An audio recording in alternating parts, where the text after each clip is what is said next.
Саламатсыздарбы? Менин атым Тыныбекова Чолпон Табаевна. Мен Тоң районуна караштуу Кажисай айылында Александр Сергеевич Пушкин атына мектепте мугалим болуп иштейм. Мен ушул кыйын долбооруна келгениме өтө кубанычтамын. Мен бул долбоорду социалдык тармактардан көрүп, жана булардын эмнени окута тургандыгын көргөндөн кийин эле бул меники экенин билдим. Жана ушул долбоорго келгенде мен күткөндөн дагы көбүрөөк натыйжаларды алдым десем болот. Анткени мен көп адамдар менен тааныштым. Тренингде эң сонун темалар көтөрүлдү, эң сонун сабактар берилди. Жана мен ушул билимди өзүмө гана катып калбастан, мен дагы башка айымдар менен, башка элдер менен сөзсүз түрдө бөлүшөм. Мен ушул кыйын долбоорун жана Говори ТВ передачасын дайыма көрүп турам. Анда дайыма актуалдуу темаларды козгошот. Жана мен үчүн өтө кызыктуу да. Дайыма жуманын экинчи күнү чыгат, жана мен ошол передачаны күтүп көрөм да.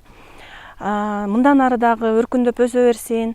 Бизге окшогон элеттен келген аялдар болобу, же шаардан келген айымдар болобу, алардын лидерлик потенциалын жогорулатууга көмөкчү болуп жүрө бериңиздер. Ишиңерге ийгилик.